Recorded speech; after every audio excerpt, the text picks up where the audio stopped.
Selamat pagi dan salam sehat buat kita semua ya. Nah, sekarang kita sudah masuk ke tema 2, subtema 2, pembelajaran 1, 2, dan 3, manfaat hewan bagi manusia. Sebelum memulai materi pelajaran kita untuk hari ini, ada baiknya kamu berdoa terlebih dahulu ya. Nah, kalau sudah berdoa, mari kita mulai materi pelajaran kita untuk hari ini.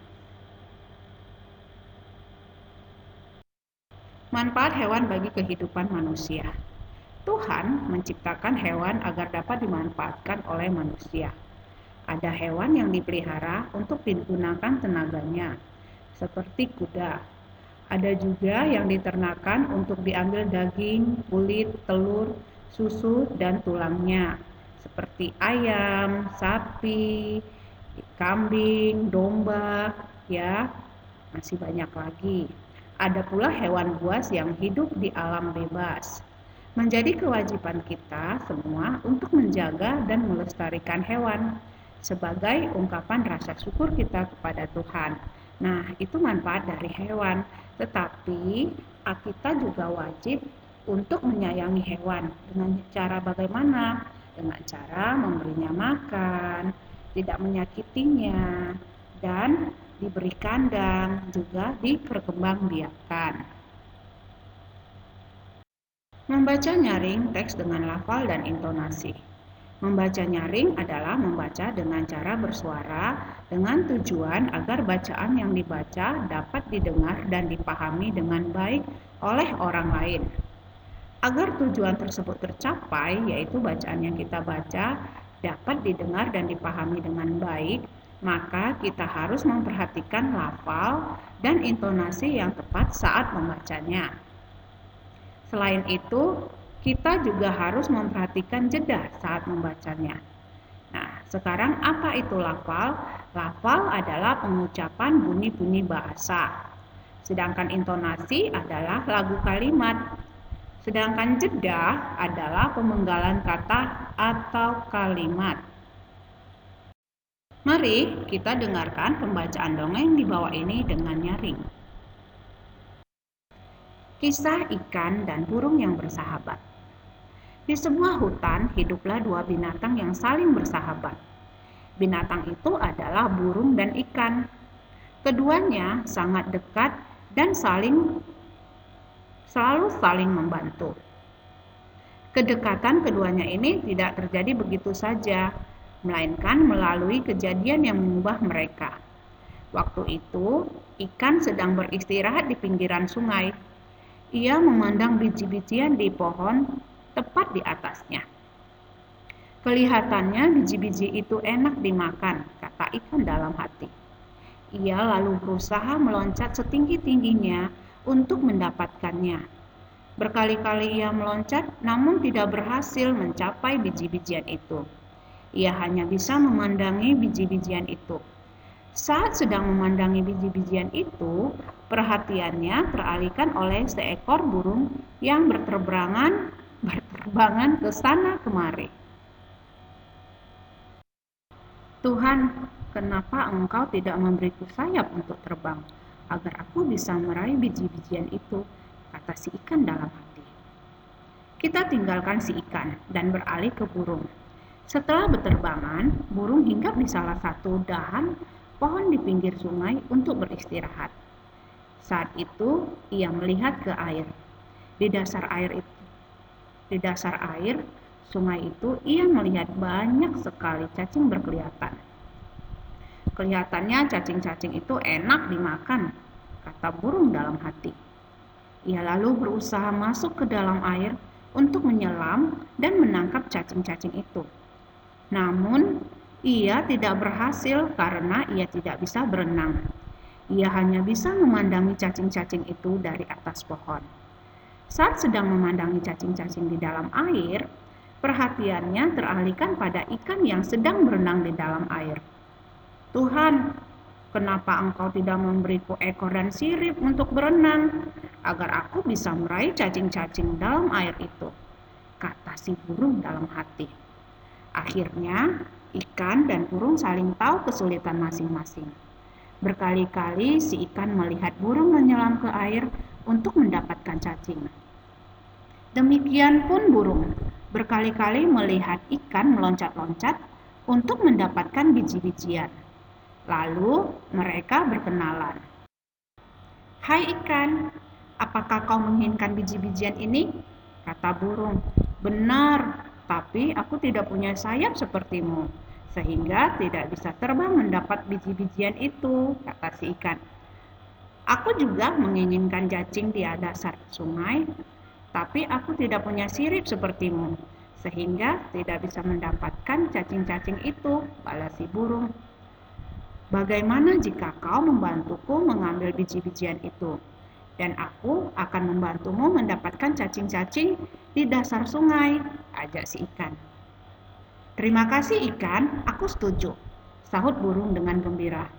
Akhirnya ikan dan burung menjadi sahabat dan saling membantu. Dari cerita dongeng tersebut mengajarkan nilai kerjasama dan saling menolong tanpa pilih kasih. Burung mau menolong ikan dan ikan mau menolong burung. Kita harus mau tolong-menolong dan kita juga harus membalas kebaikan dengan kebaikan. Manusia memiliki kepribadian, sifat, dan karakteristik yang berbeda-beda. Ada yang pendiam dan pemalu, ada juga yang memiliki sifat ramah dan mudah bergaul. Sifat salah satu bentuk keberagaman. Setiap sifat memiliki ciri-ciri keberagaman yang berbeda-beda. 1. Rendah hati, artinya selalu menghargai orang lain. 2. Ramah, artinya manis tutur kata dan mudah bergaul. 3. Sopan, artinya menghormati setiap orang. 4. Humoris, artinya senang membuat suasana riang dan penuh tawa. 5. Sombong, artinya selalu merasa paling baik dari orang lain. 6. Pendiam, artinya tidak banyak bicara. Dan yang ketujuh, keras kepala, artinya tidak mau mendengarkan pendapat orang lain. Sebagai makhluk sosial, kita perlu berkomunikasi dengan orang lain. Perbedaan sifat individu dapat mempengaruhi proses komunikasi. Kita harus saling menghormati sifat-sifat orang lain untuk menghindari pertengkaran sehingga tercipta kerukunan. Memahami sifat dan kebiasaan teman berarti kita sudah mengamalkan sila ketiga Pancasila, yaitu Persatuan Indonesia. Setelah belajar tentang keberagaman sifat karakteristik, maka Wayan akan belajar menari dengan memperhatikan dinamika gerak. Pernahkah kamu melihat burung terbang? Burung terbang dengan mengepakkan sayapnya. Semakin cepat kepakan sayapnya, semakin cepat terbangnya. Ayo menirukan gerakan burung terbang.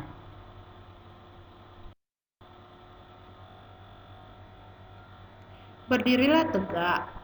Berdirilah dengan sikap tegak. Lalu kedua tangan direntangkan. Gerakan kedua tangan ke atas dan ke bawah berulang-ulang seperti burung mengepakkan sayapnya. 3. Gerakkan kedua kakimu mengikuti irama kepakan sayap. Kamu boleh mencoba gerakan di atas ya. Sifat pertukaran pada perkalian. Pada saat liburan, Wayan dan keluarganya mengunjungi rumah pamannya. Wayan memanggilnya Om Haris. Om Haris senang memelihara burung. Om Haris mempunyai 20 ekor burung dimasukkan ke dalam 5 sangkar, di mana setiap sangkar berisi 4 ekor burung. Nah, di sini kita akan belajar tentang pertukaran pada perkalian. Kalau di pembelajaran sebelumnya di tema 1 kita sudah mempelajari tentang sifat pertukaran pada perjumlahan. Nah, sekarang kita akan belajar tentang sifat pertukaran pada perkalian. Tadi di sini kan ada 5 sangkar burung. di mana setiap sangkar ya isinya itu ada 4 ekor burung. Jadi penulisan lambang bilangannya adalah 5 dikali 4 sama dengan 20. Beberapa hari kemudian, tetangga Om Haris meminjam 1 sangkar sehingga sangkar burung tinggal 4. Om Haris memasukkan 5 ekor pada tiap sangkar. Nah, jadi 4 sangkar itu ya sekarang berisi 5 ekor burung. Penulisan lambang bilangannya 4 kali 5 sama dengan 20. Nah, sekarang dalam sifat pertukaran juga berlaku di perkalian. Walaupun diganti posisinya, tetap hasilnya sama. Ya, 5 dikali 4 sama dengan 4 dikali 5. Yang hasilnya sama-sama 20. Sore hari, Wayan memasukkan ayam-ayamnya ke kandang. Ia menemukan beberapa telur di dalam kandang. Ia sedang berpikir bagaimana jika telur itu ia simpan dalam beberapa tempat. Kita bantu Wayan menyelesaikan masalahnya yuk. Caranya dengan menyelesaikan soal-soal di bawah ini. Ayam-ayam Wayan ada yang bertelur. Hari ini Wayan mengumpulkan telur-telur di kandang. Ia mengumpulkan 20 telur. Gambarlah telur pada kotak yang tersedia. Jika telur ia simpan pada 4 kotak, maka berapa isi telur pada masing-masing kotak? Nah, di sini ada 20 telur, kita bagi rata ke 4 kotak ini. Jika satu kotak berisi 1 telur, maka telur yang kotak selanjutnya juga berupa satu telur. Ya, jumlahnya masih 4 ya. Sekarang kita tambahin lagi di kotak pertama 1 telur. Begitu juga di kotak kedua, begitu juga dengan kotak ketiga dan kotak keempat. Hasilnya masih berapa? Masih 8 ya. Sementara telurnya ada 20, berarti masih kurang. Kita tambahin lagi. Ya, di sini juga kita tambahin, di sini juga kita tambahin, dan di sini juga kita tambahin. Berapa hasilnya? Hasilnya masih 12, masih kurang lagi ya. Kita tambahin lagi di kotak pertama 1 telur. Di sini juga kita tambahin, dan ya hasilnya berapa? 16, masih kurang. Jadi kita masukkan lagi ya. Kita masukin lagi telurnya. Ya, nah sekarang hasilnya berapa? 20 ya. Jadi di 4 kotak ini berisi 5 telur. Jika telur disimpan pada 4 kotak, maka tiap kotak berisi 5 butir telur. Penulis lambangan bilangan 4 dikali 5 sama dengan 20. B. Jika telur ia simpan pada 5 kotak, berapa isi telur pada masing-masing kotak? Ya, sama ya. Di sini 20 telur ini kita bagi rata ke dalam 5 kotak. Ya, di sini telurnya.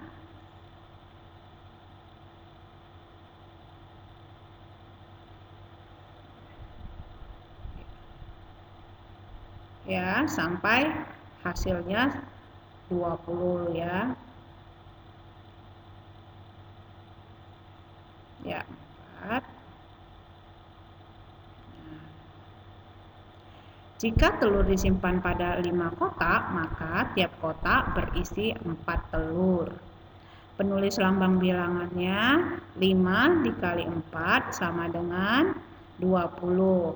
Maka kita dapat menuliskan bentuk perkalian dari penyimpanan telur Wayan adalah 4 dikali 5 sama dengan 5 dikali 4. berlaku sifat pertukaran ya. Nah, sampai di sini dulu pembelajaran kita hari ini. Sampai bertemu lagi di pembelajaran berikutnya. Kamu boleh mencatat di buku catatan kamu mana yang kamu anggap penting ya. Terima kasih.